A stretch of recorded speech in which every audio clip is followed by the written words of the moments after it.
Bonjour la Surf Church. On a fini notre série intitulée Transformation et là on démarre une étude sur un livre dans la Bible qui s'appelle Les Actes des Apôtres, ou plus souvent on dit simplement Actes. Donc on va étudier Actes pendant quelques mois et je trouve que c'est vraiment approprié de suivre la série sur la transformation par cette étude d'Actes, parce que dans Actes, on voit des cas réels du début de l'histoire de l'Église, des transformations radicales, des histoires de transformation personnelle, aussi la transformation de l'Église, de la communauté. Prenez par exemple les histoires des apôtres Pierre et Paul. Pierre qui, lors de l'arrestation de son maître Jésus, l'a abandonné. Puis il a renié 3 fois. Transformation. Après avoir reçu le Saint-Esprit le jour de la Pentecôte, Pierre, il n'a plus peur et il se lève devant une grande foule, des milliers de personnes, pour prêcher Jésus crucifié, Jésus ressuscité, pour prêcher la repentance. Une autre histoire de transformation personnelle radicale, c'est l'apôtre Paul. Paul qui mettait des premiers croyants en prison, les persécutait. Et il a une rencontre avec Jésus. Jésus ressuscité lui apparaît. Et il devient un des disciples, comme ceux qui persécutaient. Et maintenant, il est persécuté avec eux et lui-même sera exécuté pour son sauveur Jésus. Transformation radicale chez Pierre et chez Paul. Et on voit aussi une transformation de l'Église. Et le point tournant, c'est vraiment le jour de la Pentecôte. Cette histoire dans Actes, chapitre 1, chapitre 2, avec cette prédication de Pierre devant la grande foule. Et on va lire ce que Pierre dit. Il se lève pour annoncer la résurrection de Jésus. Comme j'ai dit, il conclut son prêche avec cet appel à la repentance. Écoutez, Acte 2, je lis à partir du verset 36, si vous voulez suivre dans vos Bibles avec moi. Acte 2, 36. Que toute la communauté d'Israël sache donc avec certitude que Dieu a fait Seigneur et Messie ce Jésus que vous avez crucifié. Après avoir entendu ce discours, ils eurent le cœur vivement touché, la foule qui écoutait. Ils eurent le cœur vivement touché et dirent à Pierre et aux autres apôtres, « Frères, que ferons-nous » Pierre leur dit, « Repentez-vous, c'est-à-dire changez d'attitude, laissez-vous transformer. Repentez-vous et que chacun de vous soit baptisé au nom de Jésus-Christ pour le pardon de vos péchés, et vous recevrez le don du Saint-Esprit.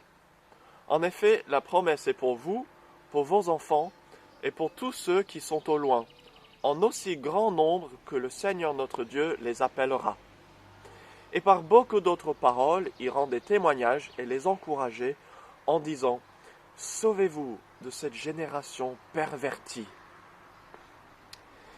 Et puis voilà, à partir du verset 41, la transformation arrive. Ceux qui acceptèrent sa parole furent donc baptisés, et ce jour-là, le nombre des disciples augmenta d'environ 3000 personnes. Si 3000 personnes s'ajoutaient à l'Église, ça ferait une transformation de l'Église. Mais la transformation n'était pas simplement que l'Église a énormément grandi en nombre. Écoutez comment ils ont vécu des changements radicaux dans leur cœur et dans leur comportement. Verset 42. Ils persévéraient dans l'enseignement des apôtres, dans la communion fraternelle, dans la fraction du pain et dans les prières. La crainte s'emparait de chacun. La crainte ici, c'est une révérence sainte de Dieu. La crainte s'emparait de chacun et il se faisait beaucoup de prodiges et de signes miraculeux par l'intermédiaire des apôtres. Tous ceux qui croyaient étaient ensemble, ils avaient tout en commun, ils vendaient leurs propriétés et leurs biens et ils en partageaient le produit entre tous en fonction des besoins. Chaque jour, avec persévérance, ils se retrouvaient d'un commun accord au temple. Ils rompaient le pain dans la maison et ils prenaient leur nourriture avec joie et simplicité de cœur. Ils louaient Dieu et avaient la faveur de tout le peuple. Le Seigneur ajoutait chaque jour à l'Église ceux qui étaient sauvés. La transformation radicale est une vraie œuvre de transformation profonde par l'action du Saint-Esprit enclenche un cercle vertueux. On a vu dans cette histoire que au sein de cette nouvelle Église, il y avait une générosité extraordinaire, un amour fraternel, une communion entre eux, vraiment un mode de vie radicalement différent à la culture de l'époque.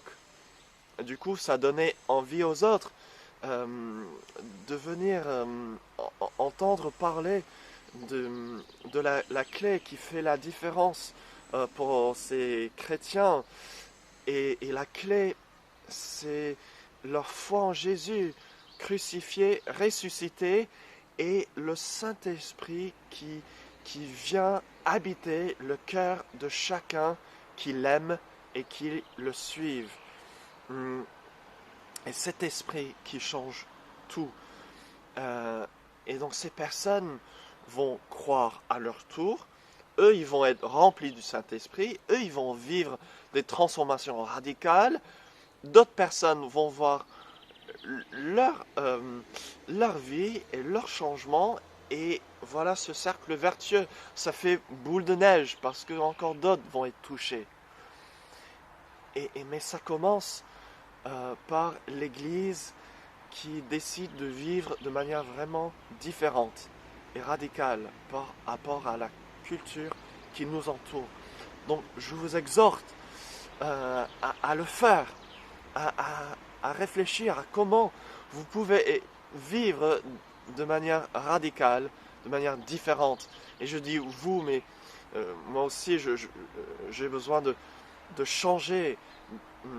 Donc je prêche à moi-même, je nous exhorte à vivre ainsi et non seulement en tant qu'individu, des cas isolés, mais ensemble, vivons-le en communauté.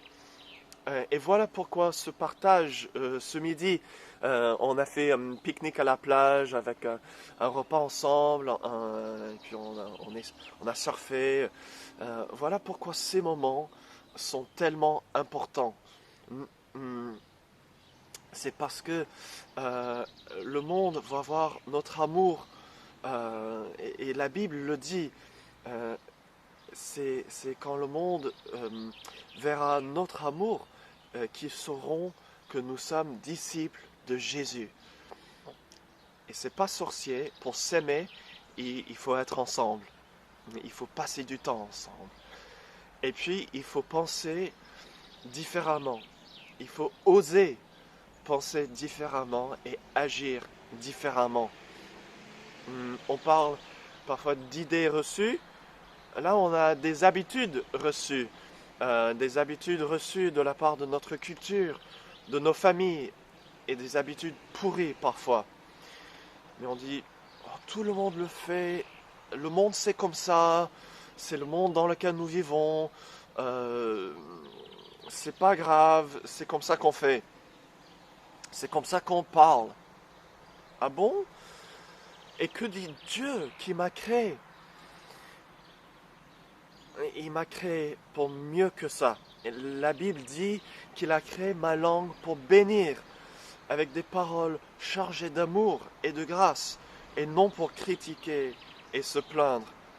Il a créé mes mains pour travailler et non pour la paresse. Il a créé mon corps pour le servir et pour l'honorer et non pour l'immoralité. Il a créé mon cerveau pour contempler Dieu et pour méditer sur de bonnes choses et non pour s'éteindre devant le divertissement abêtissant d'un écran.